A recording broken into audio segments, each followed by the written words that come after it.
नमस्कार, मैं हूँ सुजाता जयराम अय्यर। बेड नंबर 13 के सीज़न 2 में आप सबके साथ फिर से अपनी कहानियों को लेकर। आपका बहुत-बहुत धन्यवाद सीज़न 1 में मेरी कहानियों को ढेर सारा प्यार देने के लिए। I profoundly thank you all for listening to my stories so intently. उसी के उत्साहवर्धन से मैं सीज़न 2 में आपके साथ फिर से उपस्थित हूँ। आज की मेरी कहानी है शीतल की। शीतल से मैं मिली डेफ एंड म्यूट स्कूल में, जहाँ 4-5 साल मैं काम कर रही थी। शीतल एक छोटी सी मंगोलियन लड़की थी, 13-14 साल की। बहुत सारे बच्चे थे उस स्कूल में, करीब 250 से 300। उन सब में शीतल मुझे अलग से इसलिए लगती थी कि वो एक स्माइलिंग चेहरा था, जो आकर मुझे देखती और मुझे एक झप्पी, एक प्यारा सा हग देकर जाती थी। शीतल से मुझे प्यार हो गया था। उसको देखते ही मेरी मैटरनल इंस्टिंक्ट्स जागृत हो जाती थी। बाकी बच्चे भी जान चुके थे कि मुझे शीतल बहुत अच्छी लगती थी। खैर, 2-3 साल बीते। 1 साल के समर हॉलिडेज में जब हम ऑफिस में बैठे हुए थे, जहाँ बच्चे छुट्टियों में घर जा चुके थे, एकदम से मैंने देखा कि शीतल और उसकी माँ मेरे दरवाजे पर खड़े हैं। मैंने उनसे पूछा क्या हुआ, तो उसकी माँ एकदम से रोने लगी। बोली, इसके अब पीरियड्स भी शुरू हो चुके हैं और इसको हम घर में रखकर अकेले काम पे नहीं जा सकते। मैंने कहा क्यों, क्या हुआ? बोले, इसको कोई भी टॉफी देता है या थोड़ा सा प्यार से बात करता है तो ये उसके साथ चली जाती है, और मैडम मुझे इसको अकेले छोड़कर जाने में बहुत डर लगता है। क्या आप इसको हॉस्टल में रख लेंगी? मैंने थोड़ी देर सोचा, फिर अपने स्टाफ से मंत्रणा करी। उन्होंने कहा मैडम, एक लड़की के लिए हॉस्टल खोलना, खाना पीना, हमारे में से किसी की छुट्टी पर ना जाना पॉसिबल नहीं होगा, आप मना कर दीजिए। मैंने उन्हें मना कर दिया। शीतल की माँ का वो चिंतित चेहरा और शीतल की वो एक निश्चल मुस्कान पता नहीं मुझे क्या कह गई, और मैं शीतल की माँ से बोली, इसे मैं अपने घर ले जाती हूँ।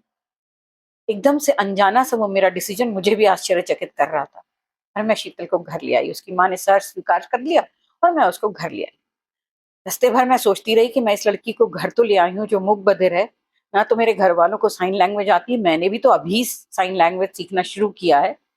हम इसको कैसे संभालेंगे? मुझे लगा ईश्वर इच्छा बली ऐसी सोचकर मैं ले आई उसको घर। आते ही सारे घर वालों ने मुझ पर प्रश्नों की बौछार कर दी कि ना हम इसकी भाषा को जानते हैं, ना हम इसको जानते हैं। और शीतल सबको देखकर मुस्कुरा रही थी।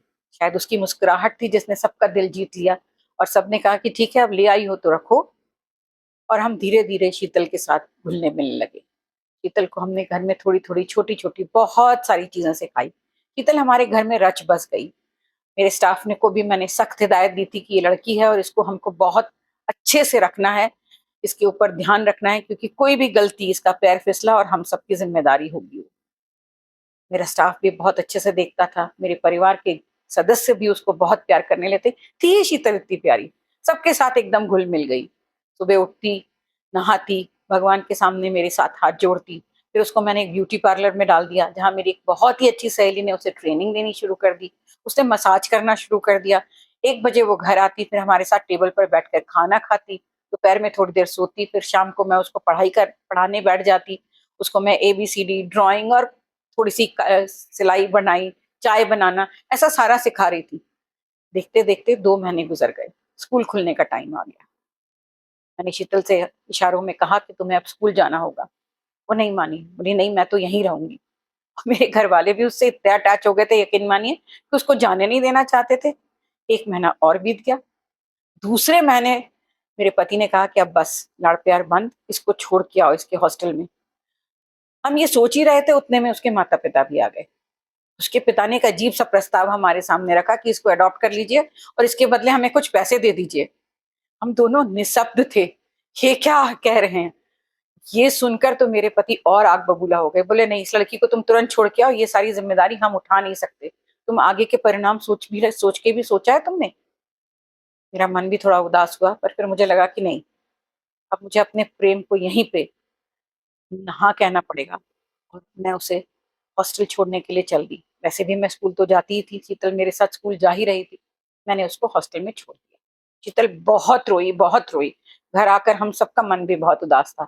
2-3 दिन हम शीतल की बात करते रहे। 1 हफ्ते बाद उसकी हॉस्टल वार्डन ने मुझसे कहा कि शीतल बिल्कुल भी हॉस्टल में एडजस्ट नहीं हो पा रही है।